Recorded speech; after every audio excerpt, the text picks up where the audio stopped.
এই দেখো গাইজ, আমরা কিন্তু সকাল সকাল চলে এসেছি সেই জায়গায় যেটা প্রত্যেক বছরই আমরা আসি এই দিনে।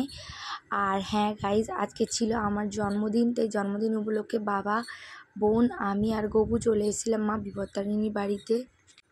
আর এখানে আমরা অনেক সকালে চলে এসেছি, এখনও কেউ আসেনি, মানে মন্দির পুরো ফাঁকা আর মন্দিরের গেটও খোলা হয়নি। আর এখানে দেখো দুষ্টু কিন্তু এখানে ঢং শুরু করে দিয়েছে। আর বাবাও আমাদেরকে রেখে এক জায়গায় গেছিলো, তাই আমরা দুজন এখানে একটু ভিডিও করে নিচ্ছি। গাইস, আমি সব বছরের মতন চলে এসেছি এবছরও দিভাইয়ের জন্মদিনে বিপত্তারিণী মায়ের মন্দিরে। আর এই যে দেখো পাগড়ি, আর আমাদের গোপাল তো আসবেই ম্যান্ডেটারি। আমি শাড়ি পরেছি, শাড়িটা কিন্তু আমার মা দিয়েছে, মা। আর এবারে আমাদের সাথে চলে এসেছে আমাদের বাবা। আর বাবা নিয়ে এসে আজকে এবারে কিন্তু আমরা একা আসিনি, এবারে বাবা এসছে, বাবার বাইকে করে এসছে, কারণ আবার আমার স্কুল আছে না, ওখানে যেতে হবে। তো বাকি আমরা কি করছি সেটা তোমরা অবশ্যই দেখতে থাকো। আর তারপরে এই শাড়িটা দেখো, তোমাদেরকে দেখাচ্ছিলাম, এই শাড়িটা কিন্তু আমার মা আমার জন্মদিনে দিয়েছে।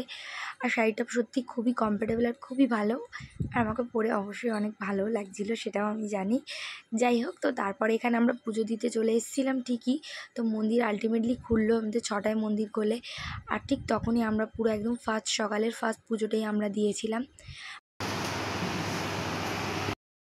তো গাইজ দেখো, এখন বৃষ্টি পড়ছে, আর বৃষ্টির মধ্যে আমাদের এখন পুজো দেওয়া হয়ে গেছে। এখন আমরা বাড়ি যাবো, গিয়ে আবার এখন স্কুলে যেতে হবে। আর লোক বেশি নেই, আমরা একদম মন্দির খুলেছে ফার্স্ট পুজোটাই দিতে পেরেছি।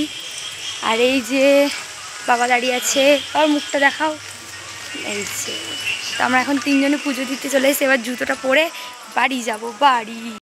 ভেবেছিলাম স্কুলের জন্য হয়তো পুজো দিতে যাওয়া হবে না, কিন্তু এবারেও বাবা নিয়ে গেছিলো, তাই যাওয়া হয়েছিল। তবে তাড়াহুড়ো করে স্কুলে চলে এসেছিলাম। আমার স্কুল থাকে সকাল 8:20-র মধ্যে স্কুলে ঢুকতে হয়, তো 8টার সময় আমার স্কুলে চলে আসতে হয় আর কি।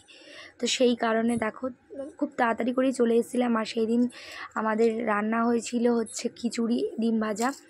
তো তারপর এখানে সেটা খেয়ে দেখো, আমার এখানে আমার কলিগসরা মিলে আমাকে সবাই মিলে সারপ্রাইজও দিল, যেটা আমার খুবই খুবই খুবই ভালো লেগেছিলো।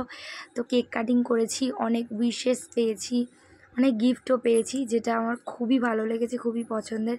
আর সব থেকে স্কুলের মধ্যে সেলিব্রেট হওয়াটা আমার খুবই খুবই ভালো লেগেছে, যেটা আমি বলে বোঝাতে পারবো না। যাই হোক, সবাই মিলে দিনটা খুবই সুন্দর কাটালাম। আর বাড়িতে কি করলাম সেটা নেক্সট ভিডিওতে